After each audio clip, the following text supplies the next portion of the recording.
Plus, the great turkey vulture rescue. How these feathered friends ended up victims of the big snowstorm. And home for the holidays. The world-famous Cleveland Orchestra refuses to let the pandemic silence them. How they're keeping the music alive this Christmas. What's new starts now. And now, live from WKYC Studios, this is What's New. Well, we start with breaking news today. 5 more Northeast Ohio counties have gone purple. Medina, Stark, Summit, Portage, and Richland counties join Lake and Lorain counties in reaching Ohio's highest level of severe exposure and spread of coronavirus. This means people who live there are advised only to leave home for essential supplies and services to help curb the spread of the virus. Hello again, Northeast Ohio, and thanks so much for choosing What's New. A very good Thursday evening to everyone at home, as well as you, Betsy, along with Betsy Kling. I'm Jay Crawford. And every week on Thursday, the state of Ohio updates those county alert levels. But the daily reporting of cases and other numbers continues to kind of trickle out. I say trickle because the state is still trying to work through that backlog of positive tests. Now, remember, they have to confirm each of the positive tests that come in. So today's reported 8,921 new cases, which is up more than 1,000 from yesterday, is once again an incomplete number because of the thousands of tests waiting confirmation. Yeah, the thing we don't know as well, Betsy, is how many of those formerly positive tests have been confirmed and rolled into our daily numbers. Yes. So while they normally are just a snapshot of what's going on, I can't even say that it's a snapshot of what's going on in the last 24 hours, and neither can the state. Our other key data points, though, Betsy, and this is critical, all 3 of these are down day over day. Positivity rate taking a big dip. Of course, it was at 18.9% yesterday, by far the highest we've seen since the pandemic. Hospitalizations, this is critical. We want to see that number tick down well below 5,000. It is down 77 patients from today. Deaths also down 41 from yesterday, but sadly, Betsy, all 82 Ohioans lost their battle with the coronavirus, according to today's report. Now, despite 3 of the 4 key data points heading down, as Betsy mentioned, more counties have moved to that purple or level 4 now, and that's what Governor DeWine spent a significant amount of time talking about today. So Laura Caso monitored the governor's comments this afternoon and joins us from the newsroom with more. Laura. Hi, Betsy and Jay. It's certainly not good news. We have those 7 counties now in purple in our area. Hospitals are already overwhelmed. We've been talking about that for weeks. In fact, the word that was used numerous times during the governor's press conference today was crisis. Another problem, hospitals are already at their highest COVID level, and hospitals still haven't even seen the impact of Thanksgiving on their inpatient admission numbers. That's from a doctor who spoke today. We have more than 5,000 COVID patients in hospitals throughout the state. 1,200 of them are in the ICU. We have a positivity rate that we haven't seen since April. And right now, there is a refrigerator truck for bodies outside of a hospital in Stark County. Well, I think it's a stark, gut-wrenching reminder of what's at stake. And we have seen these pictures in other states. We have not until this moment seen them in Ohio. We're starting to see them in Ohio. We're in crisis. Hospitals across the state are running out of beds, as Dr. Thomas has outlined. Our nurses, physicians, respiratory therapists, and other staff are burned out and stretched thin as hospitals try to increase their numbers of beds as the virus just spreads rampantly through our community. Right now, our hospitals are being stressed to the extreme, and we haven't even seen the fallout from infections that occurred over Thanksgiving, as Dr. Thomas outlined. So people who were exposed last week are being diagnosed this week and will need the hospital in the next 1 to 2 weeks. We will be overwhelmed by this increase in patients if things don't change. The governor says the message is simple. Stay home, go to work, go to school if you need to, but really try to minimize contact with others. Once you are outside of your own home, assume, he says, others are carrying it. And of course, wear your mask. As for the vaccine, DeWine did not announce the state's plans for distributing it today, but he said we can expect more on that come tomorrow. All right, Laura, certainly a lot to keep an eye on. Thanks so much. Sure. Jay? All right, now on to your feed at 5. COVID hasn't been the only big story in Cleveland this year. You'll remember back in late May 30th, in fact, the riot that followed largely peaceful demonstrations against police brutality caused millions of dollars of damage to downtown businesses. Some of those businesses still recovering. The unrest has also raised months of questions about why the city wasn't better prepared for potential violence.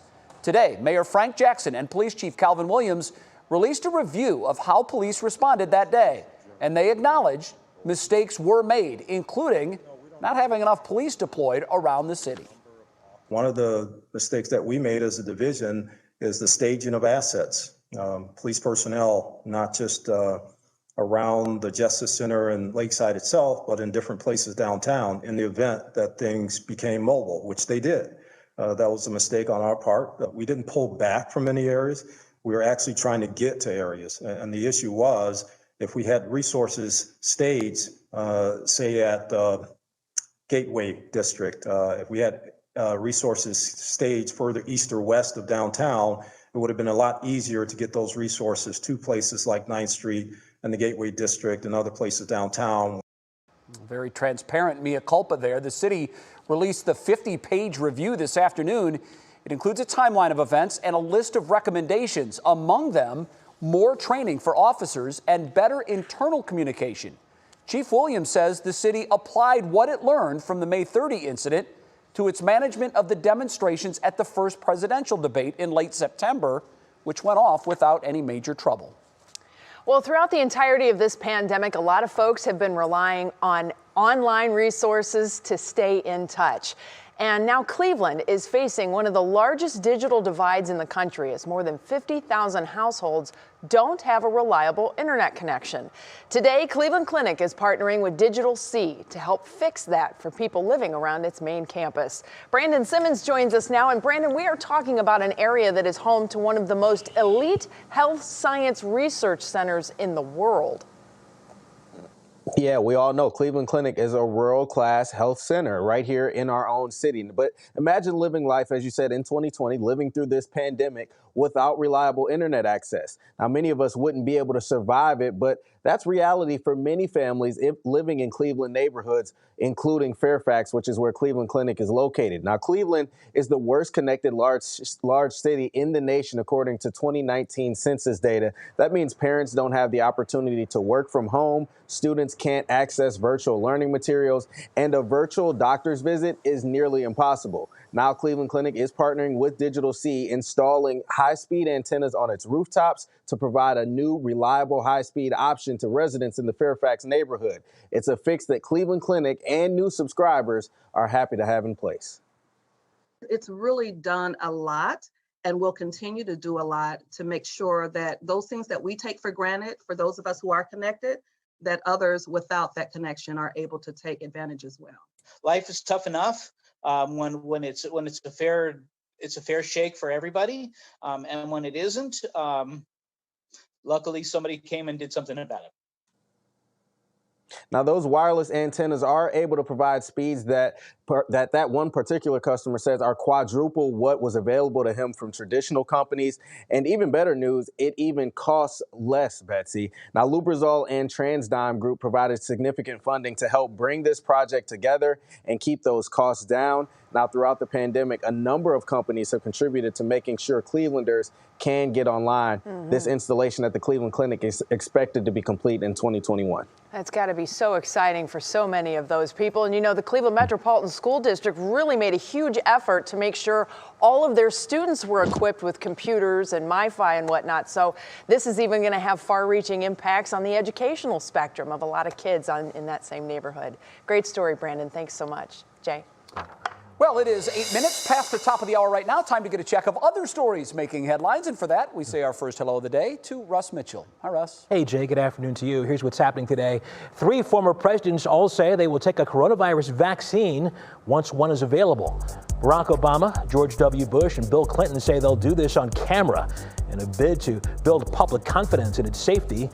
This as numerous polls find significant skepticism among Americans about a vaccine. President Trump today gave a non-committal answer about the future of Attorney General William Barr. This comes after Barr told the Associated Press that he has not seen evidence of voter fraud in last month's election. NBC's Kristen Welker asked the president about it today. This is probably the most fraudulent election that anyone's ever seen. Do you still have confidence in Bill Barr? Ask me that in a number of weeks from now. They should be looking at all of this fraud. This is not civil. He thought it was civil. This is not civil. This is criminal stuff. This is very bad criminal stuff. Barr has been a consistent ally of the president. By the way, Mr. Trump leaves office in 47 days. And blockbuster news for the movie business. Warner Brothers says it will release all of its movies next year on streaming services at the same time they go to theaters. Titles like The Suicide Squad and the new Matrix are among the 17 movies slated for release. And as you saw, and HBO Max, one of the streaming services that'll get those movies. Nothing yet from theater owners, but I gotta believe they are not happy, to be polite about it, with this decision. Yeah, in fact, we talked at the beginning of this pandemic how one of the major changes coming out of it would be movie distribution. And I think we're already starting to see that right now. Oh, yeah. Interesting. Definitely. All right, Ross, thank you very much. We'll see you at the top of the hour, 6 o'clock, with What Matters Most. See ya.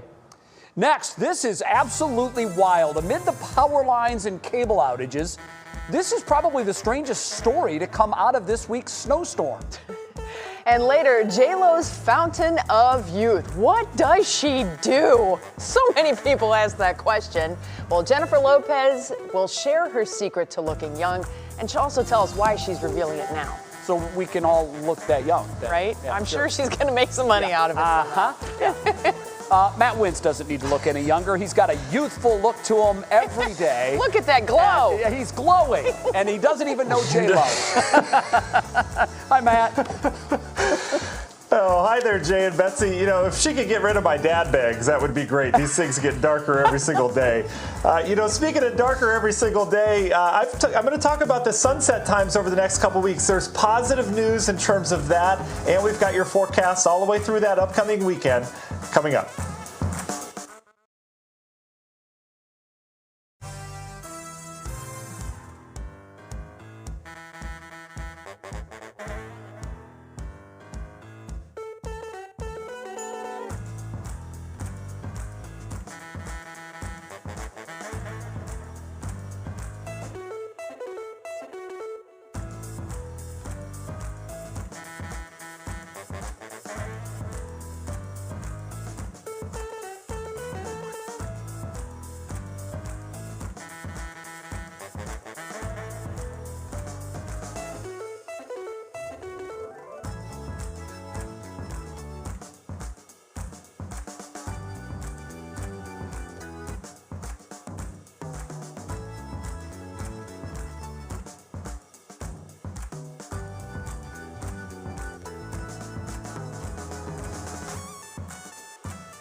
Welcome back to What's New. If you spent any time at all shoveling snow earlier this week, you know it was some of the heaviest snow you will ever shovel.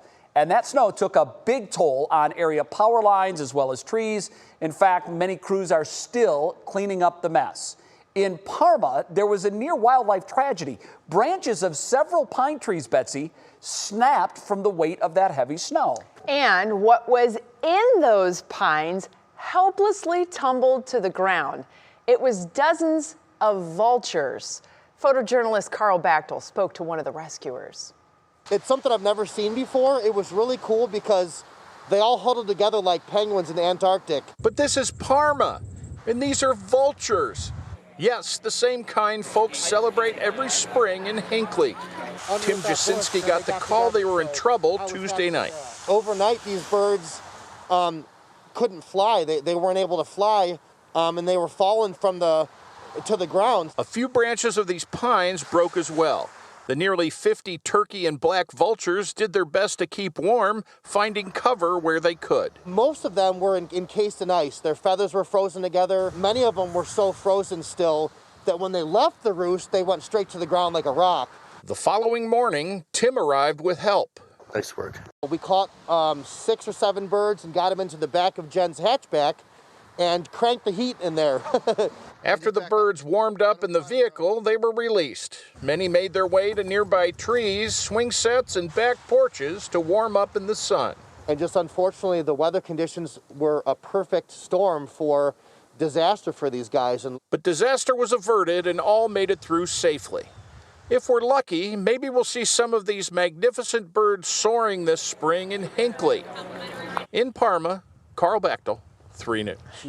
I always love when they sit with their wings out like that. It's so cool. Sunning themselves. Just trying to warm up like everybody else. Yeah. Well, Tim says if you ever come upon any wildlife that you think needs help, leave it alone and contact a professional wildlife rehabilitation center or your local metro parks. Yeah. They'll be able to help you out. Leave it to the pros because you can get hurt and you can even do more damage to the animal. I will say, turkey vultures aren't the cutest animals that you'll ever see, but you hate to see any animal in strife, no matter what the situation is.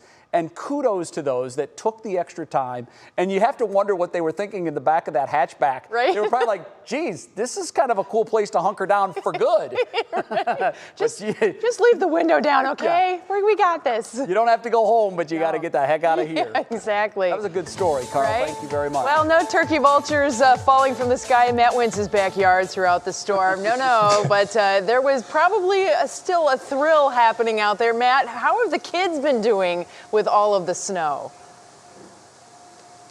Well, Betsy, they've been enjoying it. I can't say that the parents have been enjoying it quite as much because River's gloves fall off every 6.5 seconds. It's unbelievable. Then he'll fall over and can't get up. But boy, they've had a lot of fun. We've made, if someone out there could just make kids' gloves that stay on. I mean, does anyone else deal with this issue? Because don't you have the ones that have the little clips that go yeah. up in the sleeves? That's what you got to get. Oh, Betsy, they're old school, Matt. Yeah, we've got the clips, we've got the Velcro, we've got everything, and they still don't stay on. They're all over the yard right now, so I feel your pain. Anyway, we'll get the weather word for the day. Yeah, hopefully it's Velcro. No, it's not Velcro. It's going to be tough. It's appropriate coming off the story that we just ran. I don't know how you're going to fit it into a weather forecast, but the word today is compassion. Good luck with that. Okay, fantastic. I'm going to write that down just in case. Compassion. Okay. 2 S's or 1 S? Okay, That's 2. Got it. All right. It doesn't really matter, does it? I'm going to talk sunset times first because, guys, I've got good news. In fact, we talked about this and we really confused Jay on this. Betsy can explain it in full weather coming up at 6. But in terms of sunset times, our earliest sunset, so not our longest or shortest day of the year, but our earliest sunset is actually coming up next Monday, December 7th. So after that, as we fast forward, we're starting to get later later and later sunsets. In fact, 2 weeks from now, we're talking 4:58, and then it's into the 5 o'clock hour once again by Christmas. So we do have longer evenings, as it'll seem, but we're losing that time on the sunrise up until the latter half of the month. The big picture, though, we've gone quiet weather-wise. It's just what we needed after all that snow that we received. You can see we do have a system down to our south. We're kind of in between two weather systems right now. There's not a lot of punch to these, just some clouds that you saw floating in here today. Any of those echoes you see there on radar not reaching the ground. We have dry air, but it's chilly. Look at the cold air just right over Ohio, Pennsylvania, New York. That's where we just had snow. In fact, snow, the pack that we have down is really adding like kind of an insulation. It's like a cooler when you have the ice cubes in there or the frozen packs. That's exactly what we've had. So we had temperatures in the 30s today. Meanwhile, our surrounding states were in the 40s. And we're going to stay pretty much right where we are tonight. Pretty steady temperatures. The clouds are going to stick around, but we've got a nice southwest wind, as you can see at our National Design Hour by our forecast, that'll keep us from dropping tonight, much like last night. So as we go through time, you can see tomorrow morning, we're going to have these clouds in and out of here. I do think we see some peaks of sun tomorrow. And then as the system to the north and the one down to our south get together, it may kick off a couple showers, maybe some snow showers later in the day tomorrow. But we're not going to have a lot of compassion for the weather forecast. That makes no sense. I'm sorry. That was a tough one, Jay. As we go into Saturday, you can see we're going to deal with the clouds, and it turns much cooler behind the system on Saturday, and that'll likely kickstart just a couple flurries around the area, but nothing really of consequence over the next 7 days. Ken Ganley Kia, 7-day forecast. Look at the cooler air settling in this weekend, though. That will be noticeable. 30s on Saturday, Sunday, and Monday. We're going to have some pretty stubborn clouds around here, and then next week we still do see a warm-up with temperatures coming back to the 40s. No 70s like we had early November, but I think at this point we'll take low to mid 40s with a little bit of sunshine around here. So we'll send it back to you guys. I'm really sorry about the weather. That was tough. That was a tough one, but you did a great job. It was fine. We certainly feel for you and your pain. You could say we have compassion. We do. Yeah, there you go. Me too. All I right. appreciate Thanks, that. Matt. We'll talk to you again pretty quick. Well, next up for us, the daytime star who's Dancing with the Stars stint is now the fuel for romance rumors off the dance floor. I know it's just a matter of time. Those sparks fly on the floor. Plus, oftentimes when you hear the words a Florida man, what comes next ain't good. But this time it is. A daring dolphin rescue that you just have to see. It's your worth the watch, and it's coming up.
Well, it looks like we have a love connection on Dancing with the Stars. Now we all can defy aging just like J-Lo. And that's her story. And the Kardashian kids are up to pranking celebs. Kiara Cotton has it all in our Thursday Pop Break. That is Dancing with the Stars pro Kiyo Matsepe and season 29 contestant Chriselle Staus. The two were booed up on social media last night, sharing a video of them working out together and a candid video that Kiyo captioned, "I will always make you smile." Hi, baby. The new romance comes on the heels of rumors that suggested that Staus's relationship with partner Gleb Sevchenko is the reason behind he and his wife's separation. While she didn't walk away with the Dancing with the Stars crown this season, from the looks of it, Chriselle still took home a prize. Beauty has no expiration. That's the motto behind Jennifer Lopez's latest venture, JLo Beauty. With the product launch, the 51-year-old is finally giving us access to her fountain of youth. For years, the number one question that I have been asked is, what do I do for my skin? But what's the secret? According to Lopez, it's something you most likely have in your kitchen: olive oil. The beauty line will feature 8 products, including a multitasking serum, a complexion booster, and a skin supplement. The JLo Glow will be available on January 1st. Despite each of the Kardashian-Jenner sisters having their own empires to run, the family recently got together to prank some of their celebrity friends. Alongside mom Kris, the sisters all sat together with very serious faces and posed for FaceTime calls to their friends, and the reactions were priceless. Hey, what the? Is this real or is this a picture? As you saw, they made calls to Tristan Thompson, Justin Bieber, Travis Scott. They even got Dave Chappelle. And with the ending of Keeping Up with the Kardashians on the way, you never know what their family could be up to. Back to you guys. I would just get excited just to get a call. Maybe that's what they were excited about. No, probably not. The Worth the Watch today is so awesome, and if you think animals don't show gratitude, you need to check this out. In South Florida, a jet skier saved a dolphin.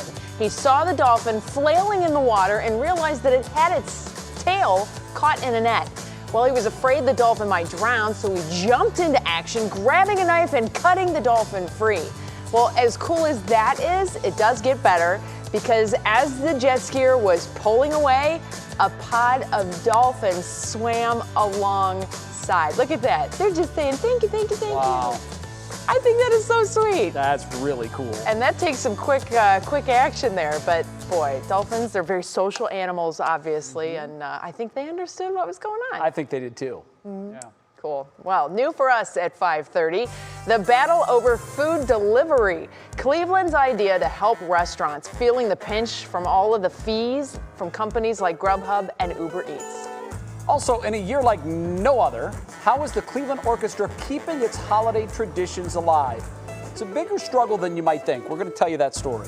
And later, are you on the naughty list or the nice list? This is a frequent question in my house right now. Very, very frequent. Believe me, this is go time. Well, we have landed on the list how you can appeal Santa's ruling.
And now, live from WKYC Studios, this is What's New.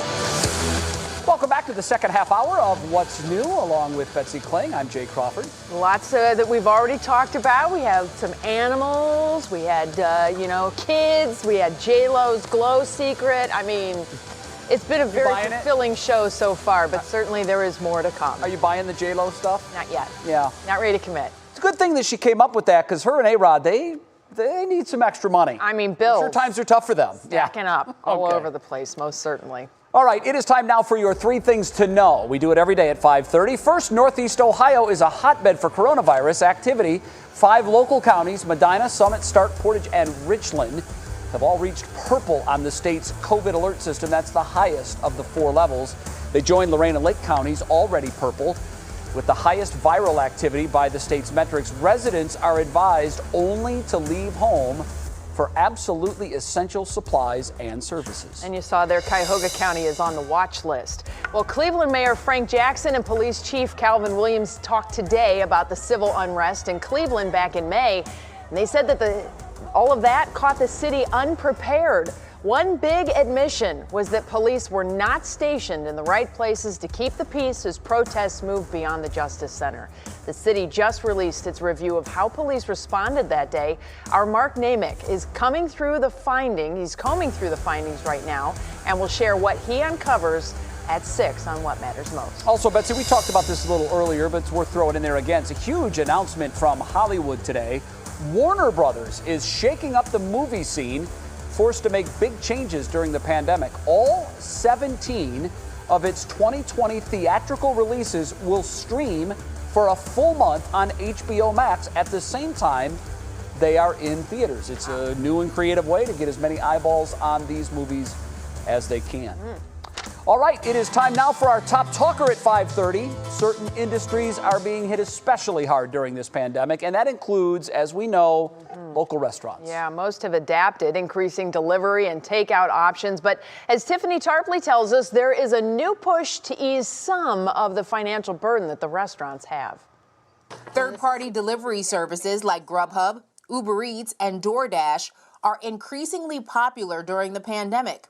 Based on control of the market and the number of drivers, Sean Wynn, co-owner of the Vegan Club and the soon-to-launch Cleveland Breakfast Club, admits it's been useful, but they have to stretch to make it work for the business and consumer.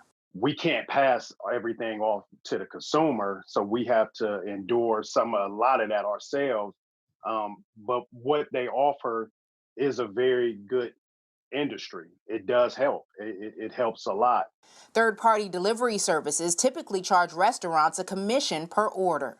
Most of them is probably around 25-30%. Some are higher. I mean, there's multiples out there. Cleveland City Council President Kevin Kelly introduced emergency legislation this week that would temporarily cap that fee to 15% during the pandemic as a way to support the local restaurant industry. I reached out to 2 services. A DoorDash spokeswoman responded saying, in part, pricing regulations could cause us to increase costs for customers, which could lead to fewer orders for local restaurants and fewer earning opportunities for Dashers. Whether there is some cost shifting to the consumer somewhere down the road, we can't be sure about that. But I believe that the benefit to the restaurants is going to outweigh any speculative harm that may come. Wynn believes the 15% cap is a good idea. The restaurant owners, I mean, everyone's having to think outside of the box, because right now our whole world is changing. It's not just restaurants, it's everyone. And so City Council could vote on the legislation Wednesday. Jay and Betsy, if passed and the mayor approves, it could take effect immediately. I got to tell you, Tiffany, I did not know that the restaurants paid a commission. I know I get fees and delivery fees and always tip the drivers, always. But I had no idea that the 30%, that's staggering.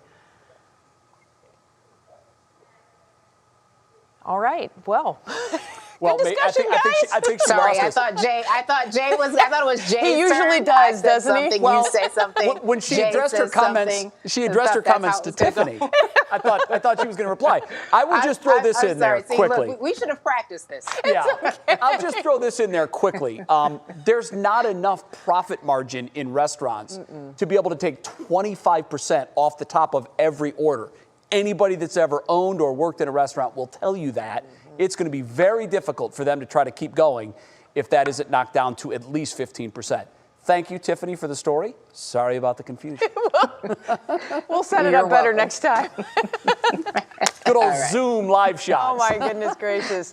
Well, here's a story in the travel world that has folks really fired up. Last night at 11, we told you about this, the new rules about the kinds of service animals allowed to fly on planes. Well, there's new guidelines from the U.S. Department of Transportation that say some of the more, shall we call them, eccentric therapy animals, peacocks, pigs, monkeys, snakes, they don't make the cut. The definition of a service animal is now limited simply to dogs that are specially trained to assist a person with a disability, something that's welcome news for airline workers.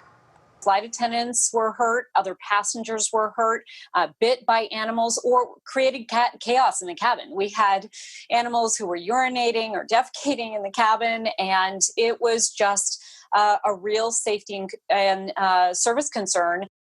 Don't even get me started about snakes on a plane. There was a movie about that. Yeah, Trust me, you don't want snakes on a plane. I've never heard of a comfort snake, though. They have them.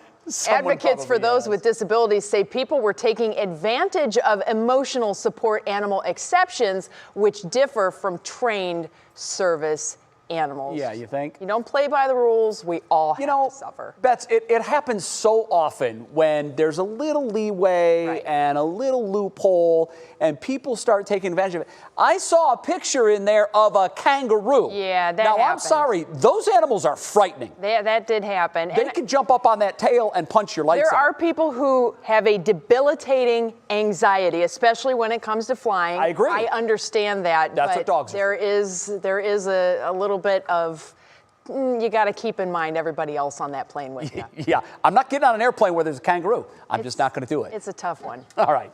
The Cavs had a lot of people talking today about their new uniforms. Check these out. You'll remember last year each team had those City Edition uniforms. I thought it was a great idea. Well, the Cavs have decided that they're actually going to honor the city's rock and roll heritage, which I think is a brilliant idea.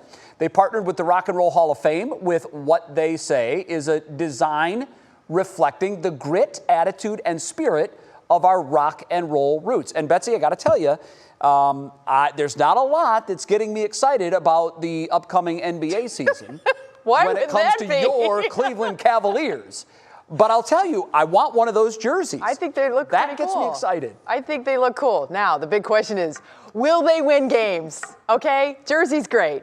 Win the games. Yeah, probably not going to happen. I'm thinking maybe 15 wins. Remember, it's going to be a shortened season because it's starting later.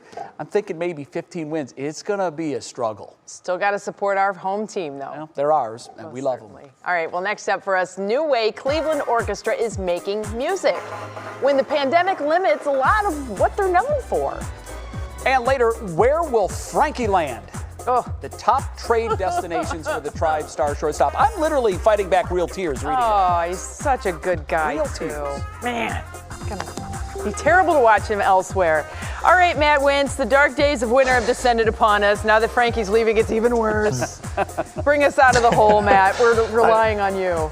Well, Betsy, it's even worse. For Christmas, I got Jay a stuffed kangaroo and Cavs season tickets, so I guess we'll return those as quickly as possible. But you know what? We do have some. Yeah, I'm sure you'd return that too. We'd get you the wrong size. But anyway, we've got some sunshine in the days ahead. We'll talk about that extended forecast coming up.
All right, Matt Wins, we've decided you won today. You just win. You laid us out. It was fantastic. Well played on the Kangaroo and Cavs tickets.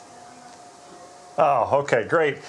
Hey guys, guess what just happened in our house? Uh-oh. Can I just let you feel? Please. Yeah, River he just locked himself in the bathroom. Apparently we have a lock on the inside, not the outside. Oh, no. So I'm probably going to have to take a door off after this. He's calm right now. If he could just figure out how he locked it to begin with, he could unlock himself. Can you get the little pin or the nail and push it in and do the little jiggly thing like I did on my sister's door?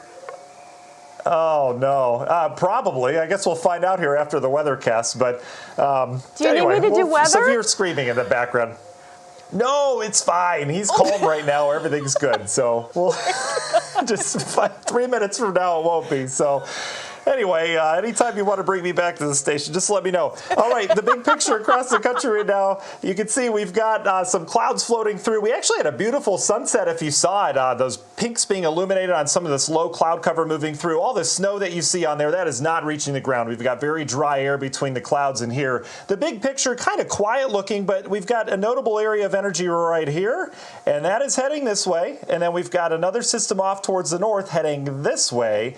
Well, wouldn't you know, when those two meet up, there's going to be quite the storm on the East Coast this weekend, but thankfully, it's going to miss us here in Northeast Ohio. So temperatures, what you see is what you get tonight. We're going to fall back just a couple of degrees. Our southwest wind's going to help to keep us warm. Your national design bar and hour-by-hour forecast, you can see that wind in the top right corner of your screen.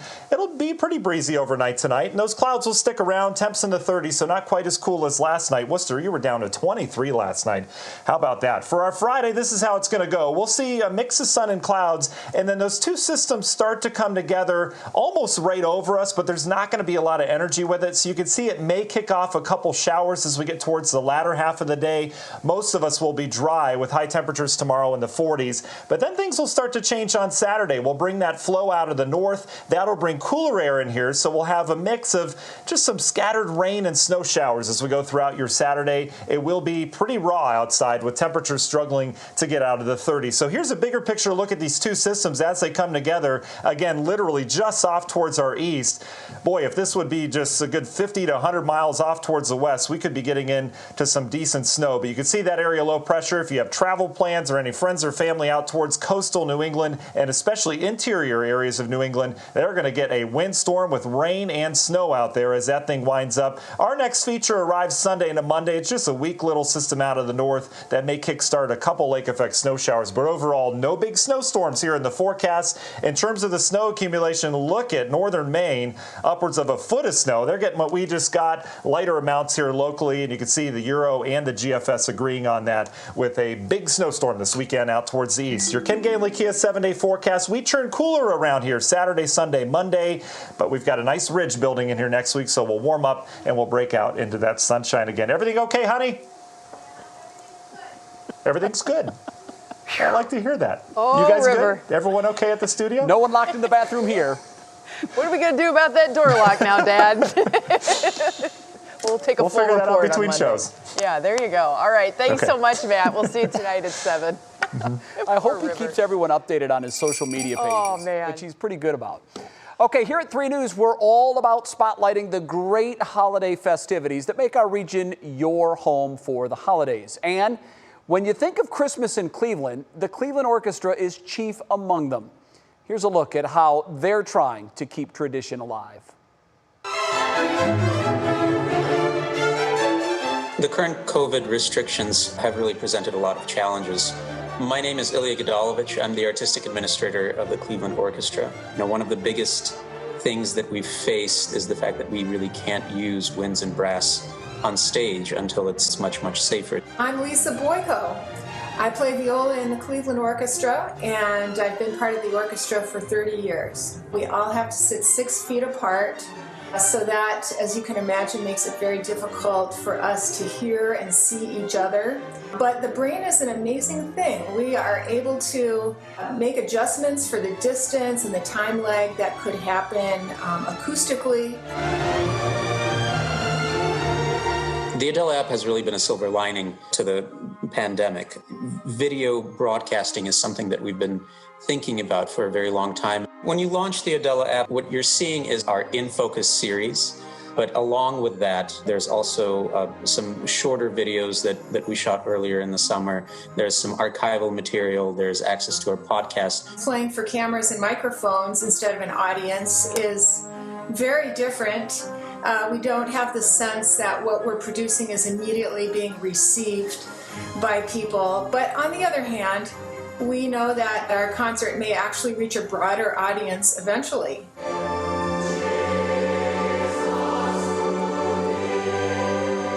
Well, we were really looking forward to doing our Christmas concerts live, and unfortunately those had to be canceled. We know how much it means to our community to have that tradition to come down to Severance Hall and celebrate the holidays together. The show must go on. Yes. And we're glad for that. Time for the annual tradition, Cleveland Scenes, the Best of Cleveland, where some of your favorite 3 News faces landed on that list. And later, a local kid put his love for sneakers and art together. And now he's raising a whole bunch of money for a great cause. And now it's time for our pop quiz. Which music streaming service is based in Sweden? Is it Tidal, Pandora, or Spotify? The answer when What's New continues.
All right, now we have the answer to our pop quiz question. Which music streaming service is based in Sweden? And it is... I'm going to say Spotify, but it's just a guess. It is Spotify. Oh, okay. The service has more than 320 million users and just released its 2020 Wrapped feature in the app, where listeners can learn about their listening habits during this very strange year. I'm sure so many people have found new musical, genres that they've kind of woven themselves into. Yeah, or artists. Kind of fun, yeah. If you like this, you'll like that. I started listening to country music.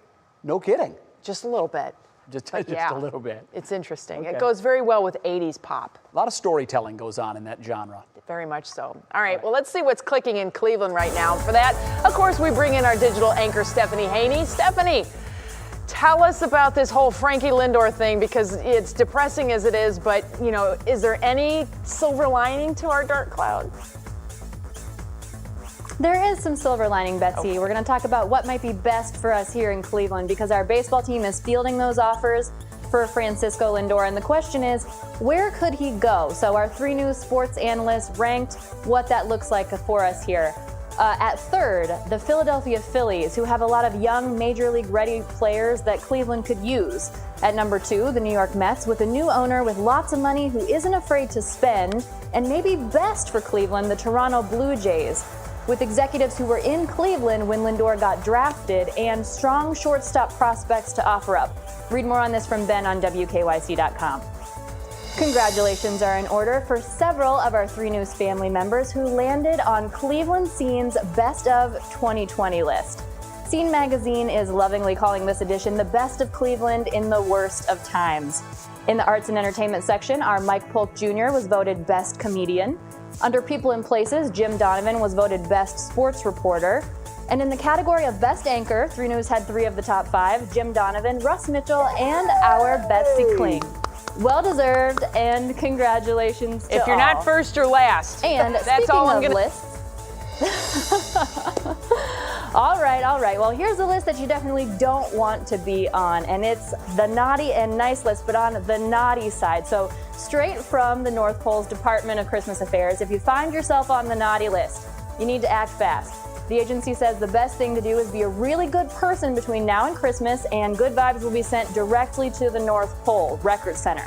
Now, the list has been checked twice already, but if you think there's a mistake, they will check a third time. Just send a list of all the good deeds you've done this entire year. Now, I took the liberty of checking for us here, and Betsy, you, Jay, Matt, and me, we are all on the nice list, so that is good news. But one person in this show today, not on the nice list. I am not going to say his name, but it does rhyme with fuss.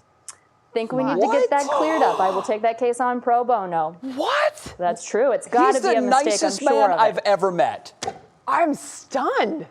We have got to talk to Santa. The Record Center. Mm-hmm. Man. We're going to have to take this case on. Absolutely. And you said you're going to do it pro bono. We appreciate that, counselor. Oh, my goodness. Yeah, get that overturned immediately. That is egregious. Okay, Stephanie, thanks. Turning passion into action. How a local teen raised big money that could mean someone else gets an education. I love this story. And coming up at 6 on What Matters Most, what part of the coronavirus vaccine effort are hackers trying to mess with?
Really. We need to do it. Okay, time for today's Show Us Something Good. Well, how about some sneaker art created by a local high school senior that raised an amazing amount of money in just one day, all of which is going to a very good cause.